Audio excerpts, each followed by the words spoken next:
नमस्कार। पिछले वीडियो में हम महाभारत महाकाव्य के साहित्यिक महत्व के ऊपर है वो चर्चा कर रहे थे, जिसके अंतर्गत हमने पढ़ा कि साहित्यिक दृष्टिकोण से यानी कि साहित्य की विभिन्न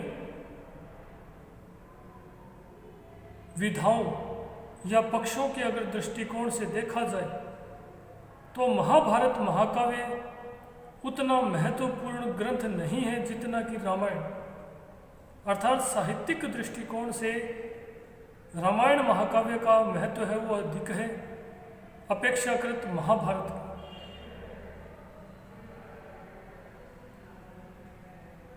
साहित्य की विभिन्न विधाओं जैसे कि भाषा और भावशैली, प्रकृति चित्रण, नारी सौंदर्य वर्णन, छंद, रस व अलंकारों के प्रयोग की दृष्टि से देखा जाए तो रामायण का जो स्थान है वो साहित्य में सर्वोपरि है। वहीं महाभारत का इस दृष्टिकोण से उतना महत्व नहीं है। अर्थात साहित्य की विभिन्न विधाओं के दृष्टिकोण से अगर हम मूल्यांकन करते हैं तो हम देखते हैं कि साहित्यिक दृष्टिकोण से रामायण महाकाव्य का जितना अधिक महत्व है उतना महाभारत का नहीं।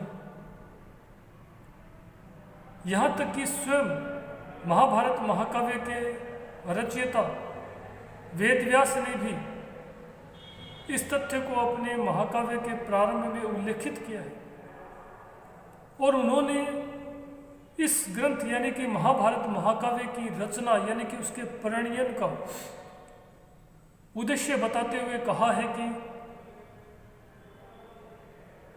इस महाकाव्य की रचना का उद्देश्य हस्तिनापुर के कुरु वंश का इतिहास कथन कर यानी इतिहास व्यक्त कर पांडु पुत्रों की है वो कृति को बढ़ाने के उद्देश्य से किया गया है। अर्थात स्वयं वेदव्यास ने इस ग्रंथ के प्रारंभ में लिखा है कि इस ग्रंथ की रचना का उद्देश्य हस्तिनापुर के है वो कुरु वंश का इतिहास बताते हुए पांडु के पुत्रों की है वो कृति यानी कि यश को बढ़ाने के उद्देश्य से ही इस ग्रंथ की रचना की गई। अतः हम देख सकते हैं कि इस व्यास ने या महर्षि वेदव्यास ने साहित्यिक दृष्टिकोण से इस ग्रंथ की रचना नहीं की थी, लेकिन इसके बावजूद प्राचीन भारतीय साहित्य में महाभारत महाकाव्य का अत्यधिक साहित्यिक महत्व है और आज भी महाभारत महाकाव्य साहित्यिक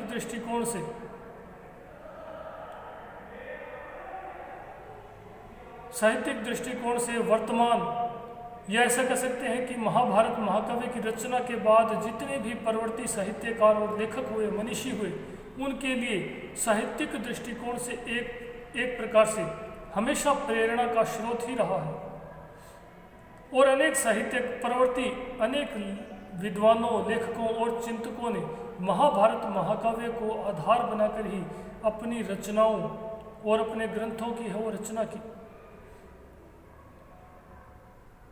महाभारत महाकाव्य के साहित्यिक महत्व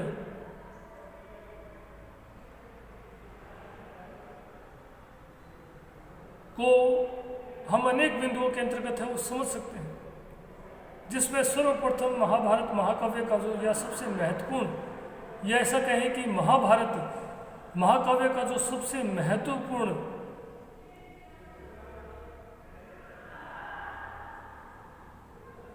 जो महत्व है वो साहित्यिक विरासत के रूप में है। क्योंकि मैंने अभी बताया था कि महाभारत महाकाव्य है वो सदा से ही, प्राचीन काल से ही परवर्ती इतिहासकारों के लिए एक प्रकार से प्रेरणा स्रोत रहा है। अर्थात महाभारत महाकाव्य लिखने के बाद जितने भी लेखक, साहित्यकार या जो विद्वान थे, उन्होंने अपनी रचनाओं का आधार महाभारत की कथा को ही बनाया, और महाभारत महाकाव्य सदैव ही उनके लिए प्रेरणा का एक स्रोत रहा। अर्थात महाभारत महाकाव्य जो है वो सदैव से परवर्ती लेखकों के लिए एक साहित्यिक विरासत के रूप में कार्य करता रहा, और यही महाभारत महाकाव्य का सबसे महत्वपूर्ण, महाभारत महाकाव्य का सबसे महत्वपूर्ण महत्व को प्रदर्शित करता है।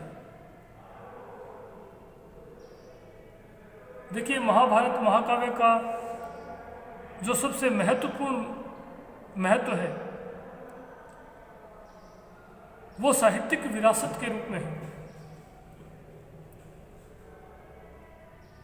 साहित्यिक विरासत से मेरा तात्पर्य है कि किसी साहित्यकार या किसी मनीषी या किसी विद्वान के द्वारा रचित ग्रंथ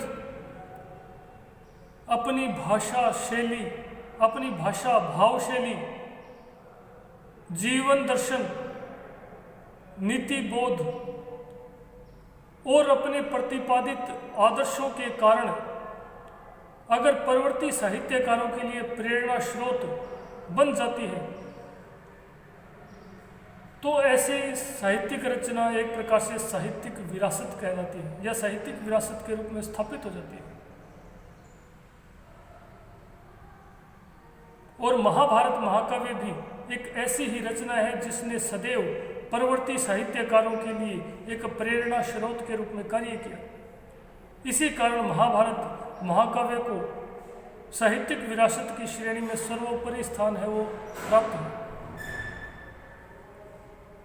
महाभारत महाकाव्य में प्राचीन भारतीय संस्कृति के धार्मिक, लौकिक,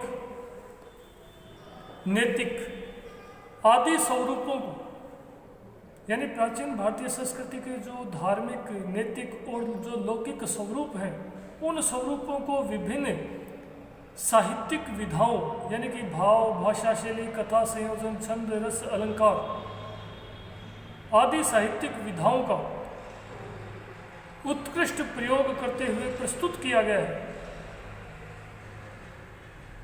जैसे कि एग्जाम्पल के रूप में, उदाहरण के रूप में बताना चाहूँगा कि महाभारत महाकाव्य का जो छठा पर्व है, जिसे भीष्म पर्व कहा जाता है, उस भीष्म पर्व के 23 से लेकर 40 तक जो 18 अध्याय हैं, उन 18 अध्यायों को ही श्रीमद् भगवत गीता के नाम से संबोधित किया गया है।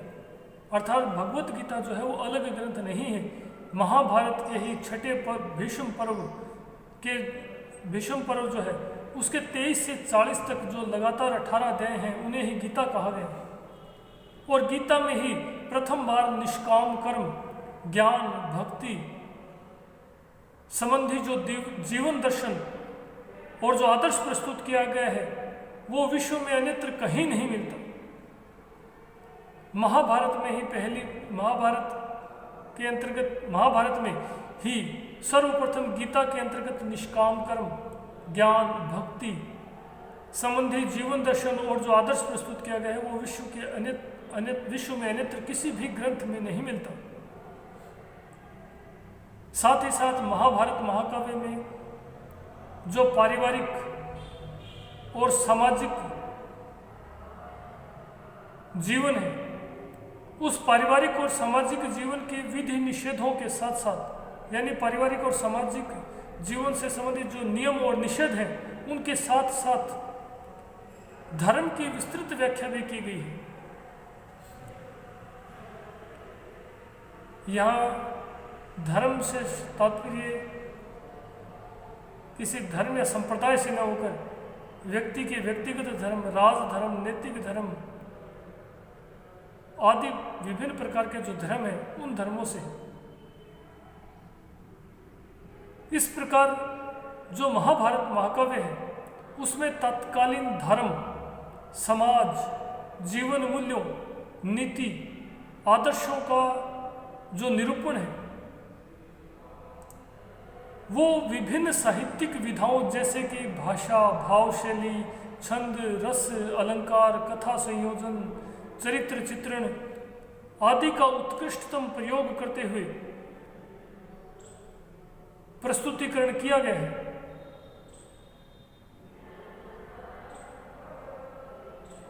दूसरे शब्दों में अगर दोबारा कहना चाहूँ तो मैं दोबारा समझा सकता हूँ। उसका मतलब है कि जो महाभारत महाकाव्य है उस महाभारत महाकाव्य में तत्कालीन यानी जिस समय महाभारत महाकाव्य लिखा गया था उससे पूर्व और उस समय प्रचलित जो धर्म का स्वरूप था, उस धर्म, समाज, तत्कालीन समाज, उसके जीवन मूल्यों, नीति,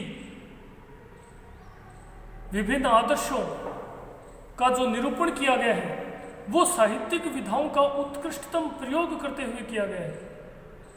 इसी कारण महाभारत महाकाव्य को भारतीय संस्कृति या भारतीय ज्ञान का विश्वकोश कहा गया है। अर्थात एक प्रकार से इसमें भारतीय संस्कृति के सभी पक्षों, चाहे वो धर्म हो, चाहे समाज हो, चाहे दर्शन हो, चाहे नीति हो, चाहे आदर्श हो, चाहे जीवन दर्शन हो, सभी का उत्कृष्टतम निरूपण किया गया है और उत्कृष्टतम साहित्यिक विधाओं का प्रयोग करते हुए। इसी कारण महाभारत महाकाव्य को जो है भारतीय संस्कृति का विश्वकोश भी कहा जाता है। देखिए, महाभारत महाकाव्य का साहित्यिक महत्व है उसकी भाषा शैली के कारण भी है, जो कि उसका दूसरा बिंदु है। महाभारत महाकाव्य का साहित्यिक महत्व के ऊपर चर्चा करें, जिसमें पहला बिंदु था महाभारत महाकाव्य का साहित्यिक विरासत के रूप में महत्व है। दूसरा बिंदु है भाषा शैली, भाषा और भाव शैली के दृष्टि से साहित्यिक महत्व है। देखिए, महाभारत महाकाव्य में जिस भाषा और भाव शैली का प्रयोग किया गया है उसके कारण भी महाभारत महाकाव्य का साहित्य में अत्यधिक महत्व है।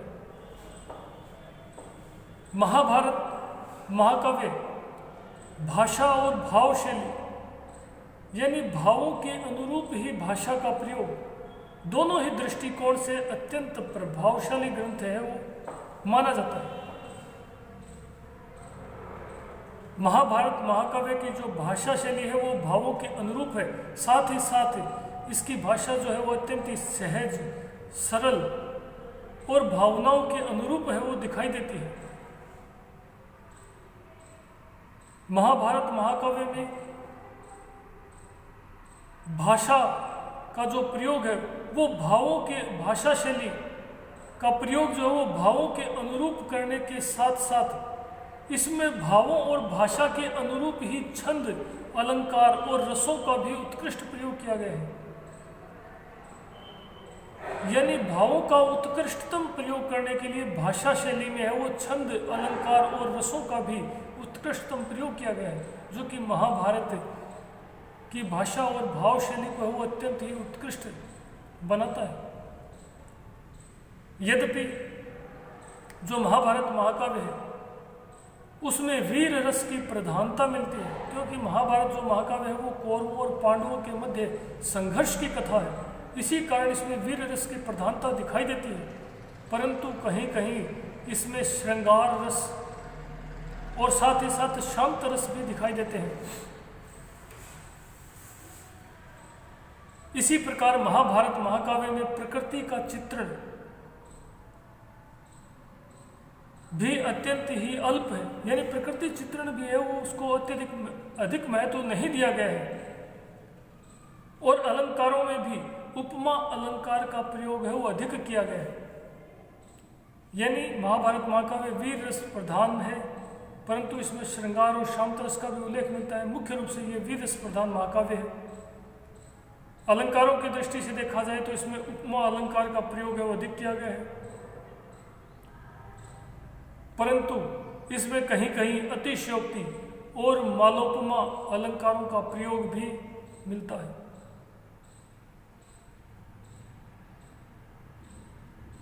महाभारत का जो साहित्यिक महत्व है से संबंधित जो शेष बिंदु है उनके ऊपर हम अगले वीडियो में चर्चा करेंगे। धन्यवाद।